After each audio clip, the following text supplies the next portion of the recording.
self-talk, and behavior.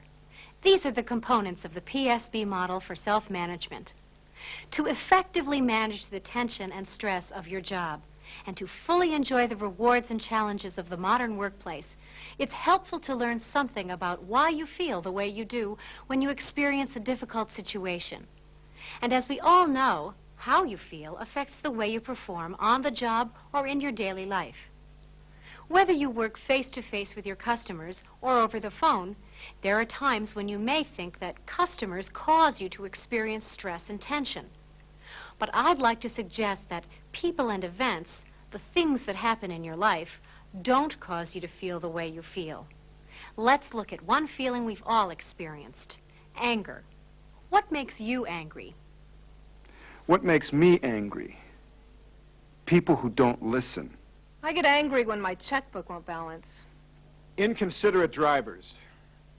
Someone who thinks he knows it all. When I have to hurry all the time. Bad service. Are those the kinds of things that make you angry? Actually, it's your perception of a person or an event that makes you angry, not inconsiderate drivers or checkbooks that won't balance. Let me show you an experiment. To show you what I mean when I say events don't cause your feelings, we have set up a little demonstration here in the studio. I'd like to introduce you to some of our studio crew. Hi, guys. How you doing? Hi. Are you hungry? I know it's a few hours before lunch. Yeah, sure. I could eat. Well, I've got some donuts in here. Sorry, I hate snakes. Paul, how about you? What type of snake is it? They're boa constrictors. They bite? No, boa constrictors don't bite. Oh, sure, I'll have one. Emil, how about you? I think I'll leave a few for my buddies, but, here. Oh, thank you. But, do you mind if I pick the snake up? Oh, no, go ahead. Good. Hey, come here, baby. Yes. 3 different people. The same event. 3 very different reactions. Events don't cause you to feel the way you do. Your perception of an event affects how you feel, and it affects how you are likely to behave in a situation. Okay. Thanks, fellas. Sure. Thanks for the snake. Human beings are walking bundles of attitudes, values, expectations, and beliefs. All of these things go into what I mean by the term perception, and they all affect the way we respond to events. Events like being asked to deal with a snake. We can have different perceptions of the same event. Maybe Darren here had a past experience that caused his negative perception of snakes. Or sometimes our perceptions come from other people, giving us accurate or inaccurate information. The things we do in response to our perceptions we call our behavior. We pick up the snake or we refuse. That's the behavior. But what goes on in between perception and behavior? We talk to ourselves. We have a little conversation. In our experiment just a moment ago, Darren, who refused to go near the snake, was maybe telling himself, "That snake might hurt me," or "Snakes are creepy and dirty." While Emil, who picked up the snake, was maybe telling himself, "I haven't handled a snake for a long time. I remember how interesting it was to feel the snake wrap around my arm." We call these conversations that we hold with ourselves our self-talk.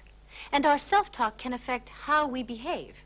We can tell ourselves negative things like, "I'm not going near any snakes." Or we can give ourselves neutral messages like, "If I have to, I guess I'll go near the snake."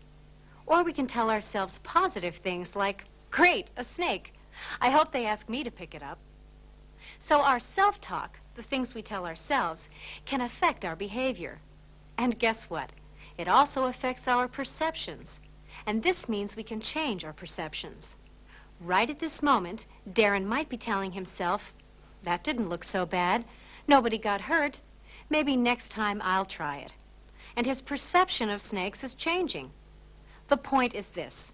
Perceptions cause self-talk, which causes behavior. But it works the other way, too. Your self-talk can change your perception of an event. You can change your perceptions by changing the things you say to yourself, by changing your self-talk. Adage of me, or "This customer has no right to talk to me like this." How are you likely to behave toward that customer? Are you likely to be able to give that customer good service when you tell yourself negative things? Probably not. Now, you may not be able to change negative perceptions into positive perceptions in one try. Maybe the best you can do at first is to start giving yourself neutral messages. But you can begin to stop giving yourself negative messages. You can change your self-talk. You can tell yourself, wait a minute, this customer doesn't hate me. This customer has a serious problem and needs my help. What happens then? Well, for one thing, your perceptions begin to change.